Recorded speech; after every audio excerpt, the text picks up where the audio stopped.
The sun was shining on the sea, shining with all his might. He did his very best to make the billows smooth and bright. And this is odd because it was the middle of the night. The moon was shining sulkily because she thought the sun had got no business to be there after the day was done. It was very rude of him, she said, to come and spoil all the fun. The sea was wet as wet could be, the sand was dry as dry. You could not see a cloud because no clouds were in the sky. There were no birds flying overhead. There were no birds to fly. The Walrus and the Carpenter were walking close at hand. They wept like anything to see such quantities of sand. If this were only swept away, they said it would be grand.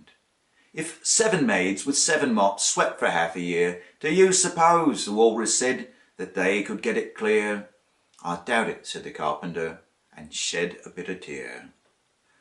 Oh, oysters, come and walk with us, the Walrus did beseech. A pleasant walk, a pleasant talk along the briny beach, though we could not do with more than 4 to give a hand to each.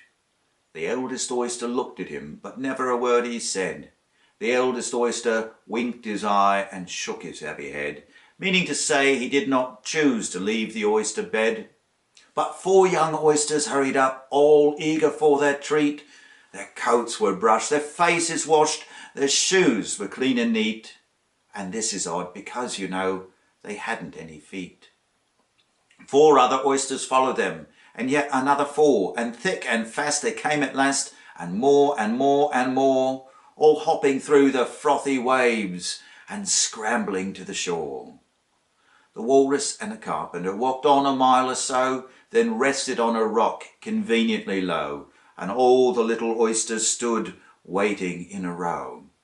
The time has come, the Walrus said, to talk of many things, of shoes and ships and sealing wax, of cabbages and kings, and why the sea is boiling hot, and whether pigs have wings.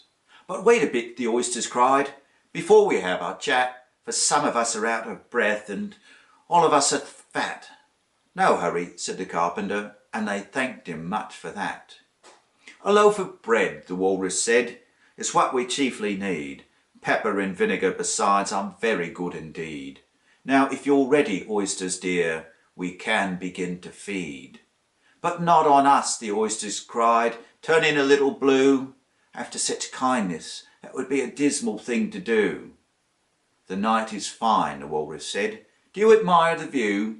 It was so kind of you to come, and you are very nice. The Carpenter said nothing but, cut us another slice. I wish you weren't quite so deaf. I've had to ask you twice.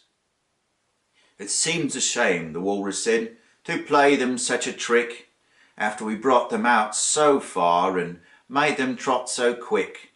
The Carpenter said nothing but, the butter's spread too thick. I weep for you, the Walrus said. I deeply sympathise, and with sobs and tears he sorted out those of largest size, holding his pocket handkerchief before his streaming eyes. Oh, oysters, said the Carpenter, you've had a pleasant run. Shall we be trotting home again? But answer came there none. And this is scarcely odd, because they'd eaten every one.